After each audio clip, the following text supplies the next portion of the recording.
कौन कौन से ऐसे जजेस होंगे कि जो बाद में सिर्फ आइन और कानून के साथ खड़े रहेंगे या फिर एग्जेक्टिव के जो प्रेशर है उसमें नहीं आएंगे? देखें हाई कोर्ट के इस्लामाबाद हाई कोर्ट के तो हमें इस आइडिया के देखें सिवाय देखें मैं आमिर बताऊं फारूक साहब आपको। के पास। देखें इस्लामाबाद हाई कोर्ट में तो मोहसिन अख्तर कैनी साहब हैं, मियां गुल हसन और जैद साहब हैं, तारिक महमूद जहांगीरी साहब हैं, इजाज़ इसाक खान साहब हैं, अरबाब मोहम्मद ताहिर साहब हैं, बाबर सार साहब हैं, समर रिफत इम्तियाज़ साहब हैं। ठीक है, ये 7 जजेज़ हैं जो कोई इन्होंने दबाव शबाव कोई नहीं लेना, इन्होंने अपने अल्लाह के साथ चलना है। जहाँ पीटीआई के ख़िलाफ़ फैसला देना होगा वो पीटीआई के ख़िलाफ़ भी देंगे। लेकिन अभी इनके ऊपर दबाव इसलिए आता है कि पीटीआई के हक़ में फ़लाँ फैसला भी कर दिया, फ़लाँ भी कर दिया, फ़लाँ भी कर दिया। भाई सारे केसेस ही बोगस हैं तो कैसे ना करेंगे। ठीक है, हाँ। फिर देखें अभी जब हमने शुरू में फैसल साहब जिक्र किया तो हम भूल गए इस चीज़ का जिक्र करना जो इतना तो हमने जिक्र किया कि अब्बास साहब के लेटर का, लेकिन अब्बास साहब ने देखें मियाँ वाली के कितने लोगों को बरी किया। फिर उसके बाद आप ये देखें कि जब बरी किए गए लोगों को गिरफ्तार किया गया तो वहाँ पे एक मुस्तफ़ी साहब जो जज हैं उन्होंने उनको ज़मानत पर रिहा कर दिया। फिर सेशन जज ने उनको गिरफ्तार नहीं होने दिया था अदालत से। फिर लाहौर हाई कोर्ट के चीफ जस्टिस ने सोमोटो लिया। फिर लाहौर हाई कोर्ट के चीफ जस्टिस ने एजाज आसिफ अवान जो रावलपिंडी के एटीसी के जज हैं उनके खिलाफ 11 दरखास्तें जो हैं वो मुस्तरद कर दी।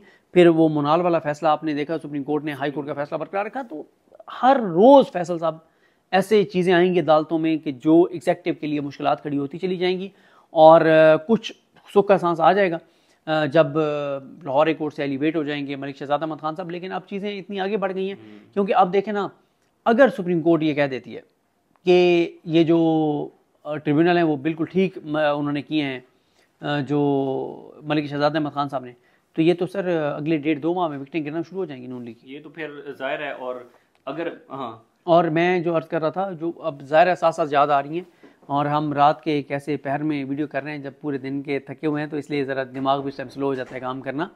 ट्रिब्यूनल वाला मामला बहुत इंपॉर्टेंट है जो इनके पास जाएगा, तारिक महमूद जहांगीरी साहब के पास जाएगा ये मामला। और ये इस्लामाबाद के तीनों हलकों में मेरा यही क्वेश्चन था कि क्या डिसाइड होने जा रहा है, क्योंकि जो वहाँ पर जितनी भी प्रोसीडिंग्स हुई हैं हमने देखी है, मेरे ख्याल में 4 समातें हुई हैं वहाँ पर। और जो आए हुए थे, मतलब जो रिस्पोंडेंट थे, इलेक्शन कमीशन हो या फिर जो नून लीगी के जो वकील हैं, वो तो अदालत को कोई कन्विंस ही नहीं कर सके। वो तो मतलब आरोज के ऊपर जुर्माना होता रहा, खुरम नवाज पर जुर्माना हुआ, अदालत आने से ही इनकारी हैं। और जो उन्होंने पिटिशन फिर उधर दायर की इलेक्शन कमीशन में, उसमें तो उन्होंने साफ लिख दिया कि जज साहब जो है वो तासुब है। बिल्कुल, देखे ना वो तौहीन में चीज़ें थी। और ये जो बात होती है ना कि आमिर फारूक साहब बड़ा कोई ये वो फलानी, आमिर फारूक साहब के पास ऑप्शन ही कोई नहीं है। आमिर फारूक साहब जो फैसला करते हैं इंटर कोर्ट अपील में उड़ जाता है। आमिर फारूक साहब ने अफजल मजोका को मामला भेजा और गैर मुइना मुद्दत तक के लिए टाइम दिया कि जितना वो लटकाना चाहें लटका सकते हैं, 2 साल चलाना चाहें चला सकते हैं मेन अपील, 3 साल चलाना चाहें चला सकते हैं, कोई टाइम बाउंड नहीं किया, कोई टाइम फ्रेम नहीं दिया। फिर क्या हुआ, मियां गुल साहब ने टाइम बाउंड कर दिया। मियां गुल साहब ने 10 दिन में कहा कि आप दरख्वास्त ज़मानत डिसाइड करें और 1 माह में मेन अपील डिसाइड करें। तो मैं फैसल भाई चीज़ें मुझे बहुत सख्त नज़र आ रही हैं, क्रैकडाउन नज़र आ रहा है मुझे, लड़ाई नज़र आ रही है और लोगों के लिए मुश्किलात नज़र आ रही हैं, महंगाई नज़र आ रही है।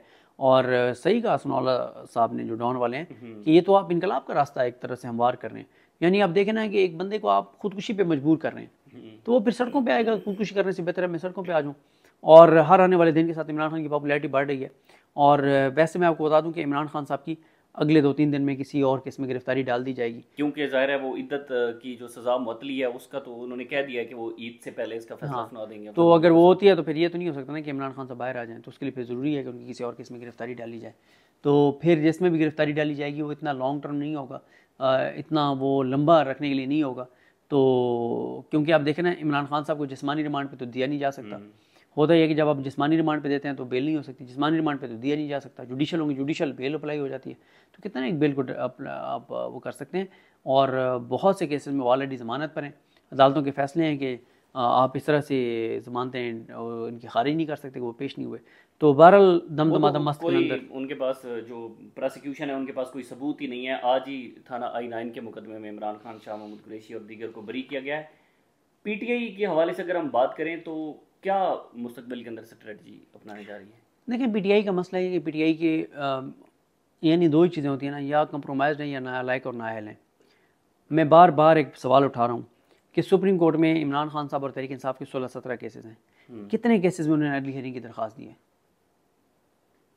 मेरे ख्याल में एक केस में भी नहीं दी, अभी केस में भी नहीं दी। तो फिर नालायक हैं, कंप्रोमाइज़ हैं, क्या हैं? मुझे तो इसका जवाब नहीं मिल रहा। कुछ जवाब मुझे लेके दे दे। क्यों नहीं वो अर्ली हियरिंग की दरख्वास्तें डाल रहे? डालें ना अर्ली हियरिंग की दरख्वास्तें। फिर काजी साहब को डिसाइड करना पड़ेगा। तो ये वो मामलात हैं। बाकी ये बहरहाल मुझे पता है कि लॉन्ग मार्च की तैयारियाँ हो रही हैं और वो जुलाई के एंड में भी हो सकता है, अगस्त में भी हो सकता है, 14 नहीं, अगस्त मौलाना साहब कैसे साथ देंगे? वो तो आज शहबाज शरीफ उनके घर चले गए हैं। नहीं, मैं मौलाना साहब को तो आप इसमें कंसिडर ही ना करें ना। पीटीआई मौलाना साहब पे डिपेंडेंट नहीं है, लेकिन मौलाना साहब जो है वो शहबाज शरीफ जितने भी जाएँ, मुझे नहीं लगता कि मौलाना साहब उनके साथ कोई साजबाज करेंगे। शहबाज शरीफ कोशिश ज़रूर कर रहे हैं, लेकिन बात यह है कि जब आप हर चीज़ ही तकसीम कर लें पहले ही, हर चीज़ खा पी जाएँ, बाद में फिर आप जो मर्ज़ी किसी को मनाएं तो वो तो नहीं मानेगा कि आपने तो सब कुछ खा पी लिया है, आपस में तकसीम कर लिया। तो यही मसला मौलाना साहब का। और साइफर में अगर कोई बेंच ऐसा बनता है जिसमें चीफ जस्टिस काजी फाइज साहब खुद आ जाते हैं, ये मामला कहाँ डिसाइड होगा फिर? देखें, साइफर वाला तो मेरे ख्याल काजी साहब बैठ भी जाएं तो नहीं हो सकता। ज़्यादा देर नहीं टिक उसकी वजह यह है कि साइफर ही रिकॉर्ड पे नहीं है ना। जब तक साइफर नहीं है तो आप कैसे कह सकते हैं कि इमरान खान ने साइफर को तोड़ मरोड़ के पेश किया, जब ओरिजिनल कंटेंट ही नहीं है। और ओरिजिनल कंटेंट साइफर ये कभी भी सामने नहीं लाएंगे। उसकी रीज़न ये है, साइफर जिस दिन साइफर इन्होंने अदालत में पेश कर दिया, उस दिन इमरान खान का सियासी कदकाठ इस वक्त जितना है उससे डबल हो जाएगा। उसकी क्या वजह? उसकी वजह यह है कि साइफर में वाज़ेह तौर पर वही लिखा हुआ जो इमरान खान बताते रहे। अच्छा, उसमें लिखा हुआ है कि इमरान खान की हुकूमत को हटा दें तो माफ़ कर देंगे, नहीं हटाएंगे तो आपको कभी माफ़ नहीं करेंगे।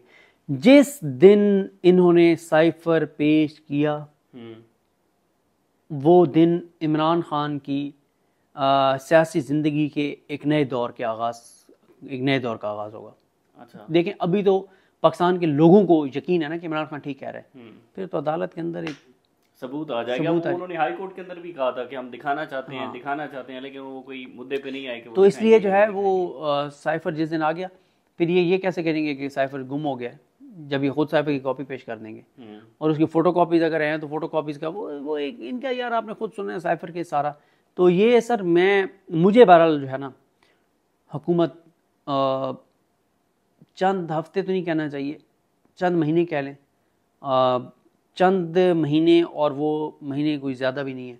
मुझे चंद महीनों की हुकूमत में मां नज़र आ रही है और मुझे बिल्कुल मामलात आगे बढ़ते हुए नज़र नहीं आ रहे। जिस हद तक ये अवाम के साथ टैक्स की मद में जबर, जुल्म, तशद्दुद, फस्तायत, ये सारी चीज़ें कर रहे हैं ना, इस सारे में मुझे तो ये हुकूमत चंद हफ्तों की मेहमान नज़र आ रही है। आपकी बात बिल्कुल ठीक है, क्योंकि वो बजट वाले दिन हमने देखा कि पीपल्स पार्टी के सिर्फ टोटल 4 MNA जो है वो बजट के इजलास के अंदर शरीक हुए। बिलावल भुट्टो वहीं से घर चले गए। देखिए, ये तो उन्होंने जो मकसद था वो आपने सर्व कर दिया है।